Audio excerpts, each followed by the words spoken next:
not done with the labyrinth yet. We still gotta find our way to Maria.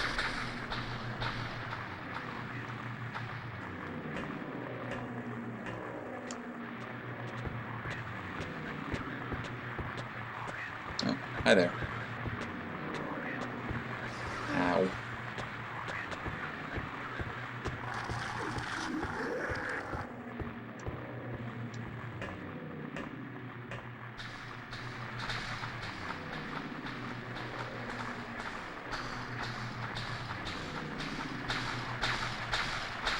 We're playing this on normal mode, so I think the only thing we're going to encounter down here is lying figures, but I can kind of remember that if you played it on different levels of difficulty, Pyramid Head might be down here chasing you around.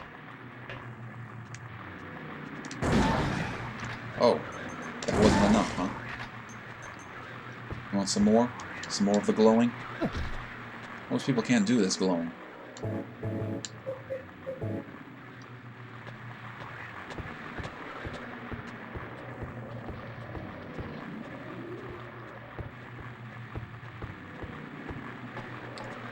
No, we have some questions in the stream, and no, we're not playing the HD version.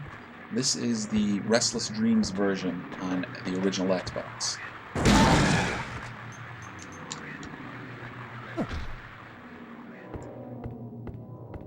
Yay is right.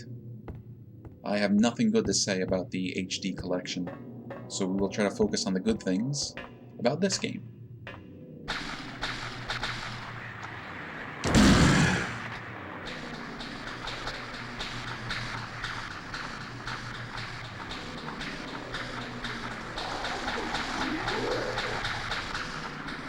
Oh, nope, I've gone the wrong way.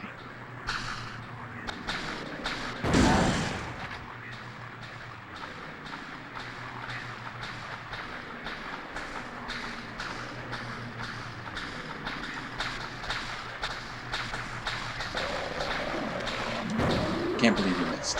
Really, James.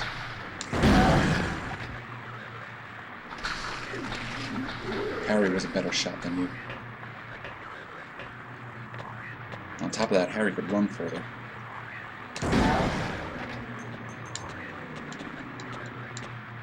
Alright, let's get those bullets. And, oh, nuts. Alright. Yeah, and let's reload. Oh, there's two of them. That makes sense.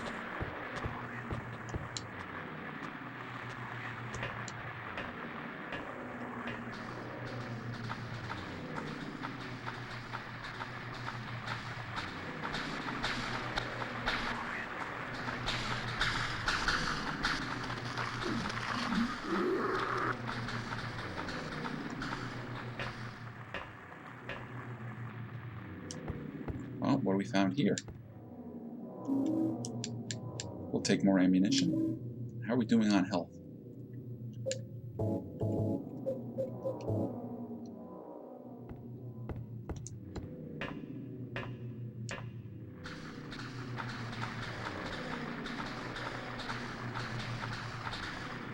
Oh, well, there's our friend. I figured he'd show up at some point. We're going to avoid him.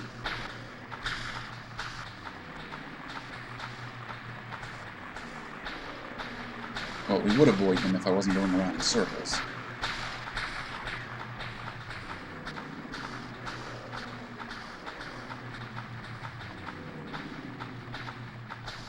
Oh, boy. Hi.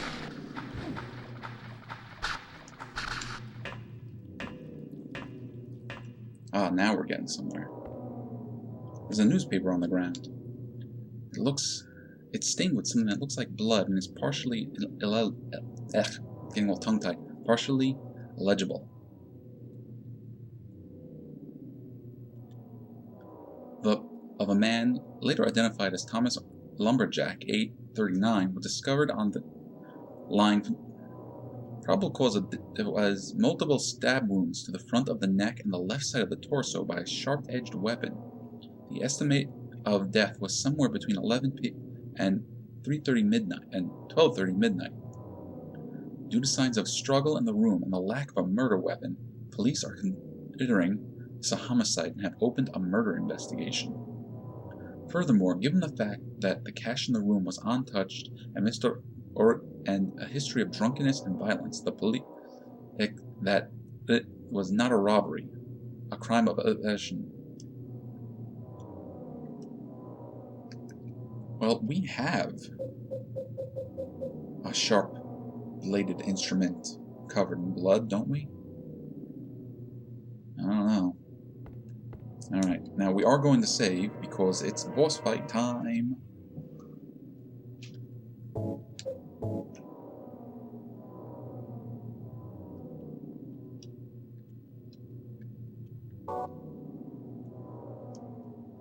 And I'm going to put on a stronger weapon. You're going to get this is the rifle in action now.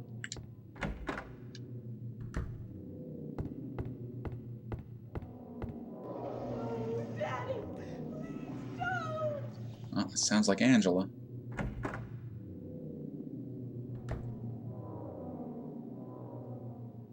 And now for a game known for its subtlety and symbolism, you're going to get to see one of the least subtle bits of symbolism that you could hope for.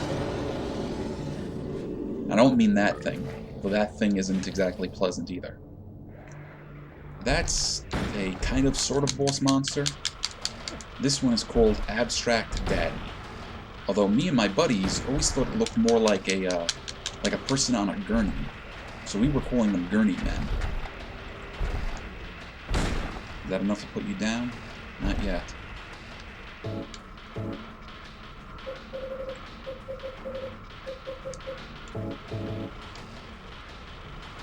And this is a small little room to have to be fighting this thing, too.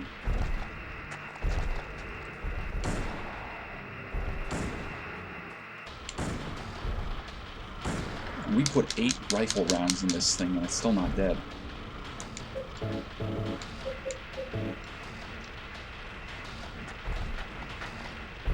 Angela's just sitting there on the floor, kind of cowering.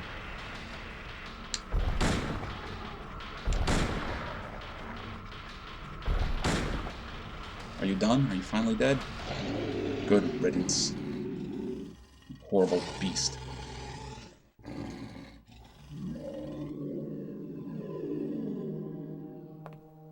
Are you okay? No, Angela's not okay. I don't think Angela will ever be okay.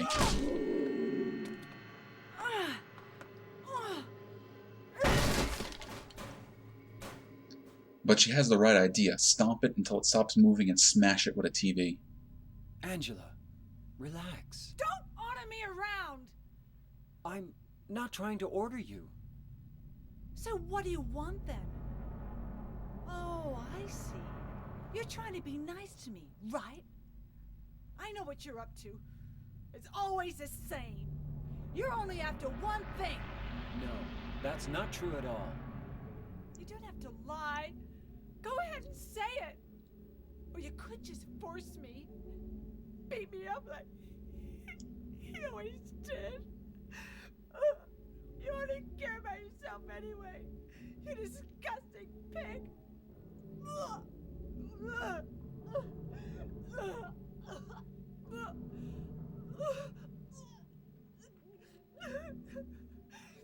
Angela. Don't touch me! You make me sick.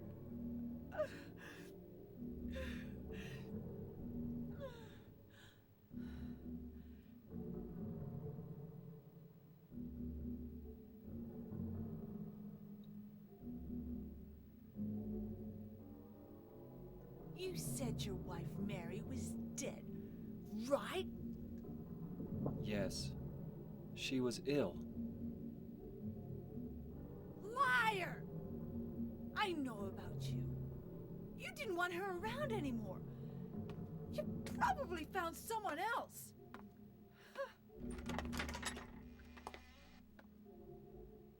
That's ridiculous.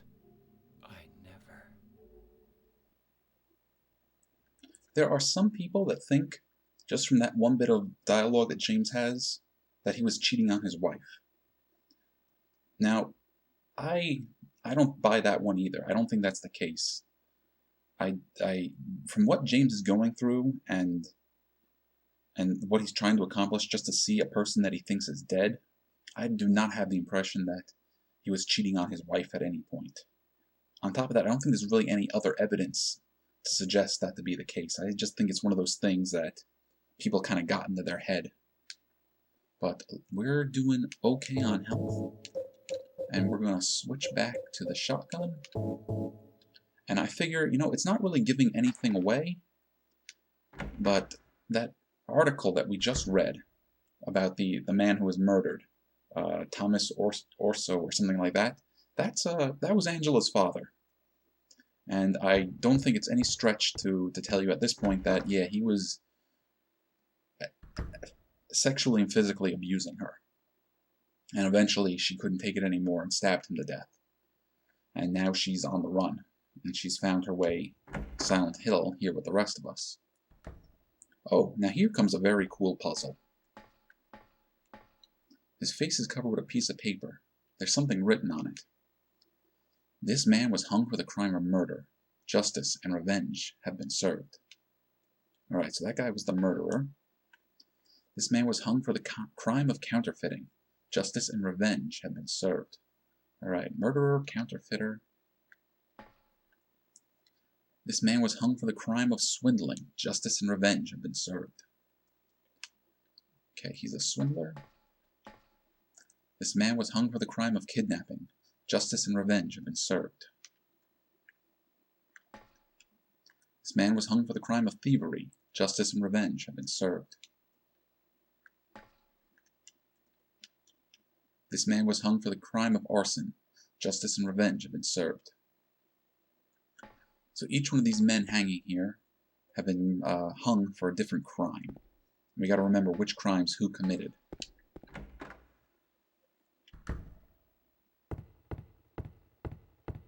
And when we go around over here, we find another room just like that last one, but nobody's hanging from any of the nooses.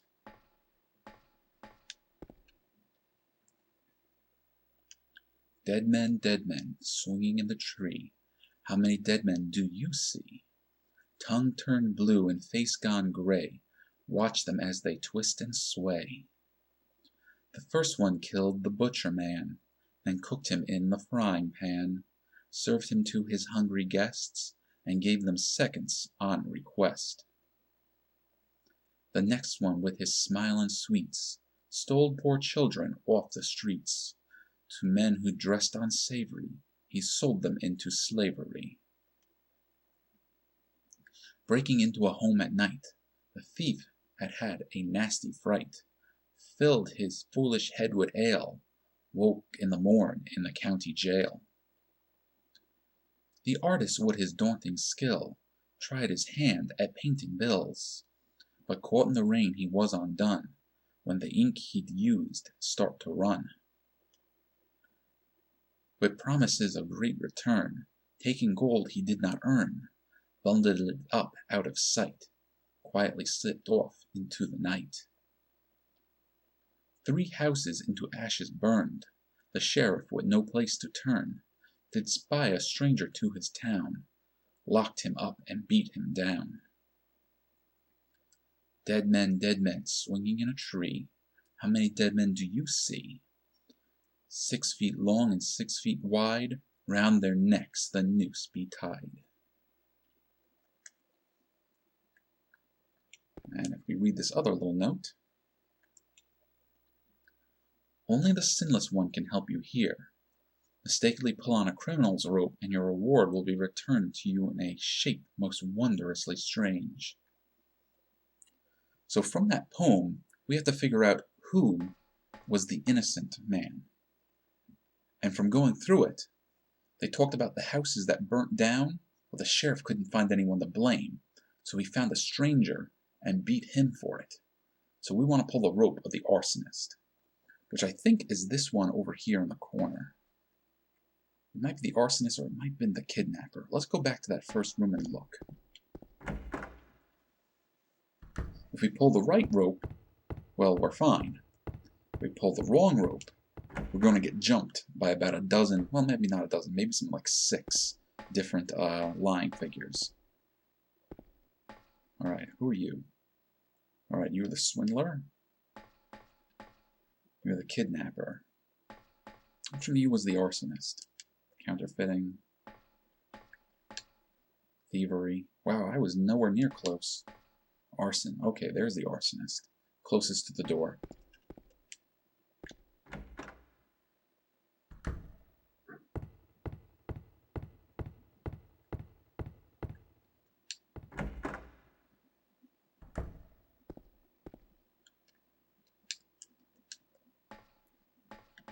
Alright, James, I would like you to pull that rope. There's a rope hanging from the ceiling. Let's pull it.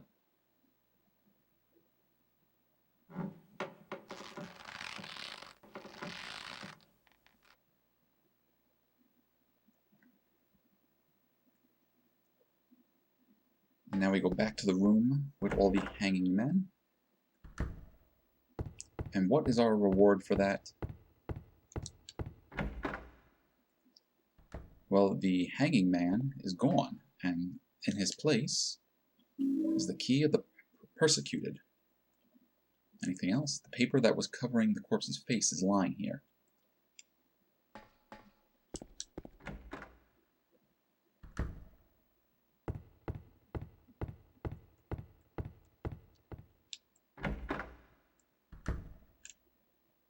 And we needed that key to undo these handcuffs. You can't turn the handle unless you first remove the handcuffs.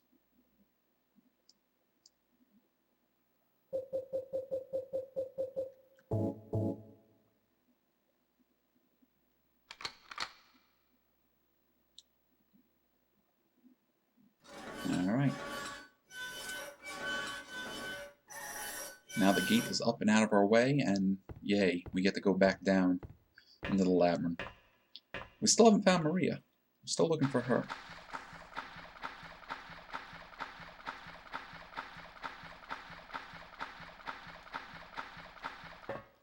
Now this door says 205. Or at least I think it says 205. It might be 208. But that was something I never really noticed playing through this game previous times. Maria? Maria? Maria, no! What happened to you? Why? Why?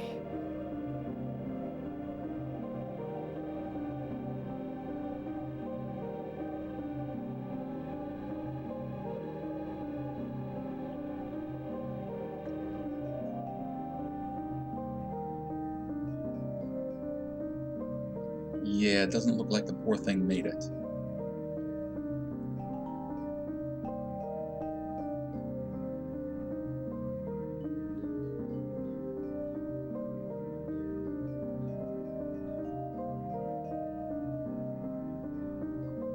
Mary.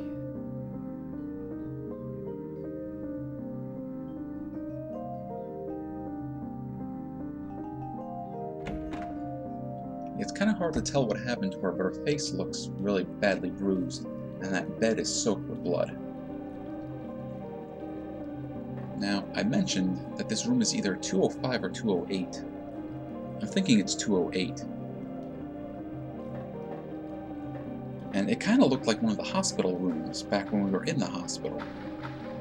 So I'm wondering if maybe 208 is the same room we left her in when she had gotten sick. Or maybe 208 is the number of an apartment or a hotel room.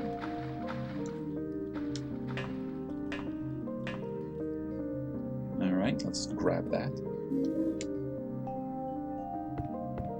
And look where we are. In a little graveyard. An epitaph is inscribed here. The felon drank one last bottle of ale before he was executed and laid here to his eternal rest. The name on the tombstone is too scratched up to read. There's also a save point, and I think we'll be putting that to good use in a moment. Take those shotgun shells.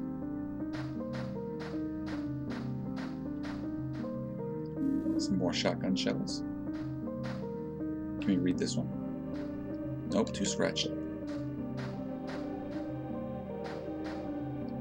There's a name inscribed on the tombstone. Miriam K. Traitor. Too scratched up. There's a name inscribed on the tombstone. Walter Sullivan. Yeah, we heard about him earlier, killing those 2 kids.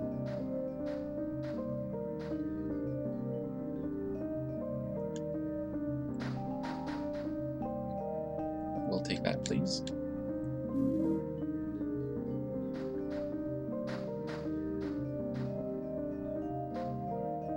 There's a name. Eddie Dombrowski. And that's Eddie that we've been seeing around. There's a name inscribed on the tombstone. Angela Orozco. Yeah, we've seen her around as well. And what does this one say? James Sutherland. And this grave is still open. Let's save real quick.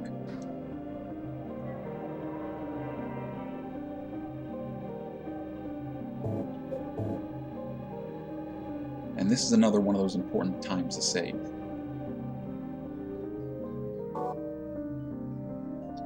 I would say there are two big points in the game to save. One is in the hallway before Pyramid Head starts chasing you and Maria. And I would say this is the other one, because we're about to have a very tough fight. Well, I don't know if tough is the right word, but let's say it's very dangerous.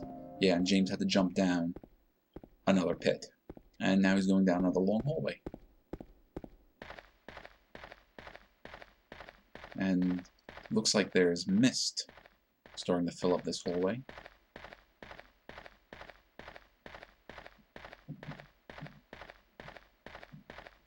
And now it's getting bloody and misty.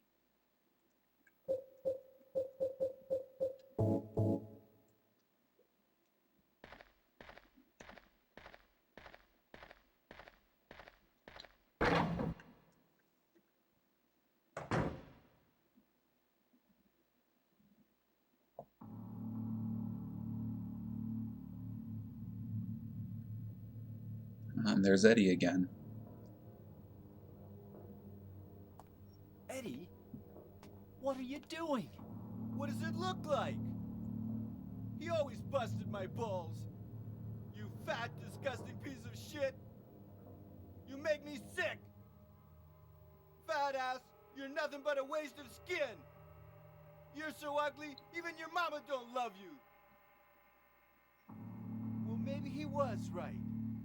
Maybe I am nothing but a fat, disgusting piece of shit. But you know what? It doesn't matter if you're smart, dumb, ugly, pretty. It's all the same once you're dead. And the corpse can't laugh. From now on, if anyone makes fun of me, I'll kill him. Just like that.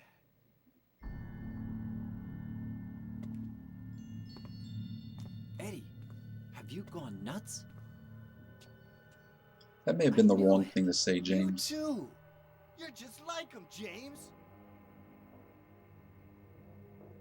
Hey, I didn't mean anything. Don't bother. I understand. You've been laughing at me all along, haven't you? Ever since we first met. I'll kill you, James. Alright, so Eddie is our next boss fight. And the truth is, I've never found a really good way to deal with him. So I usually just lay into him with whatever the strongest weapon we have is. And just try to beat him in a battle of attrition.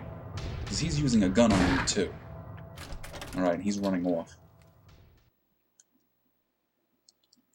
Now thankfully that shot didn't do a lot of damage. And there is some ammo in here to grab, so let's get it.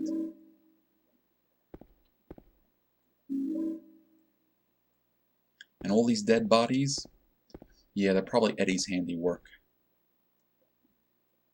But now we're going to follow him further in here.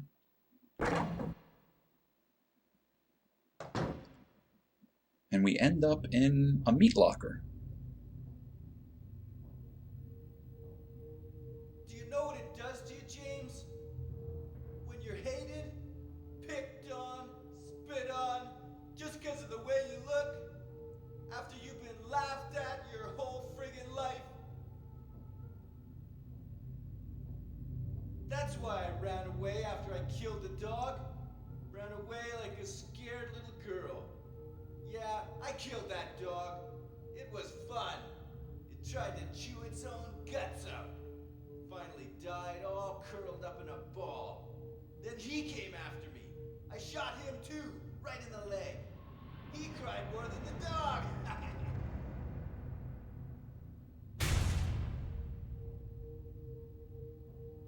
He's gonna have a hard time playing football on what's left of that knee. You think it's okay to kill people? You need help, Eddie. Don't get all holy on me, James. This town called you too. You and me are the same. We're not like other people. Don't you know that? Let's party! Alright, time for the continuation of the boss fight. And you may have heard that Eddie mentioned that the guy he shot won't be playing football anymore. But when we first met Eddie, the room next to him was full of football stuff. That's probably just to give us a hint as to what happened. Although Eddie killed the dog, he didn't kill the first guy he shot. That's because he ran away. Although it looks like he's been killing people since he got here to Silent Hill. And now he's ready to kill James.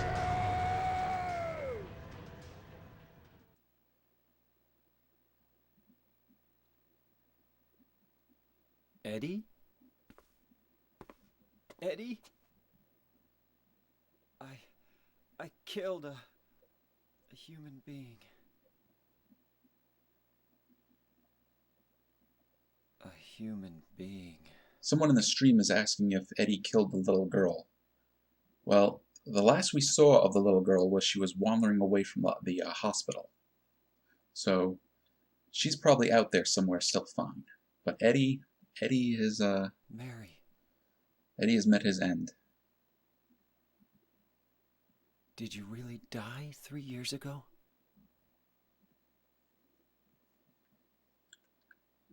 I don't think we can examine the body or anything. I don't think we can take the revolver that he was using either. So we're just gonna... Well, we're gonna switch back to our shotgun. And we're just gonna have to leave.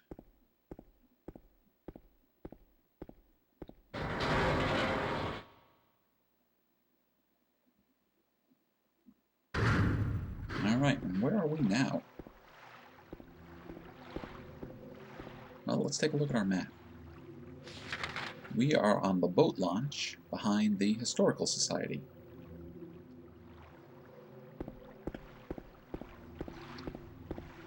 Warning, keep out. And we have a save point over here. But we're not going to actually use it. Because there are a few things that I want to do real quick. One of them is go down this dock a little bit, and we can see that there's kind of a light wall in the distance. But we're not going to go much further. We want to use our blue gem here.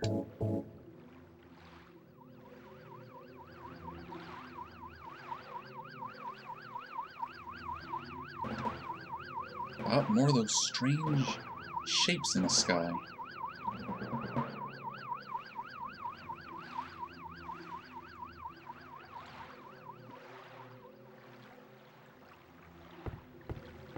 What we are going to do is we're going to take this boat.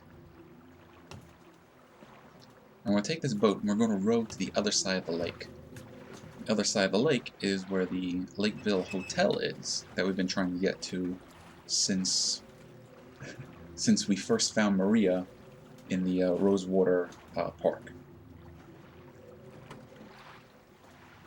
This part of the game, you actually take control of James and row the boat. Right now we're still going through the cutscene. And depending on how long it takes you to row the boat to get to the other side will affect the score you get. Now since we're playing it on normal mode, we're just going to use the left directional stick, and we're going to angle ourselves towards that light. That light is the only thing of note that we can see. If we were playing it on harder difficulties, we'd have to screw around with both directional sticks to row the boat.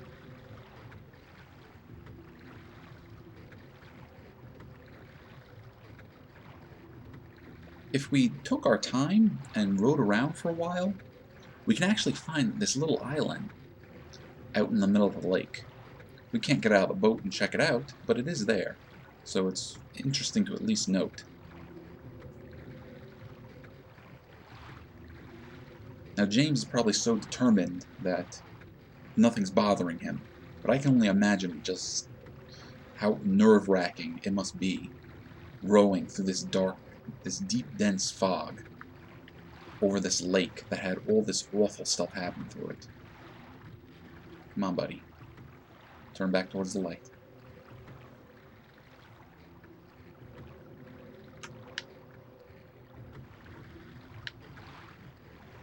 Come on. Other way.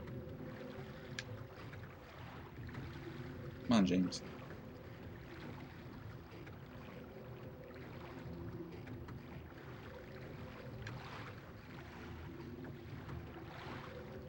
There we go. See how easy it is to lose that?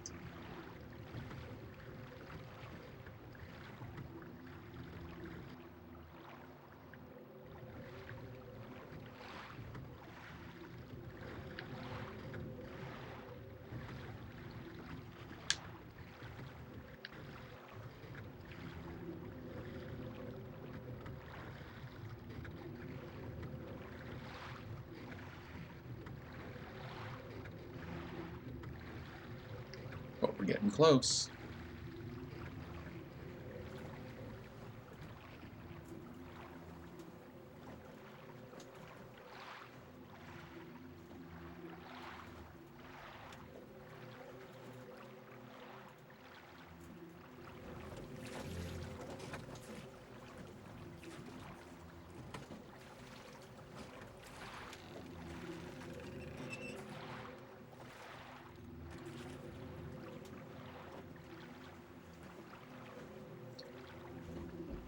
Alright, James has made it. And where is he?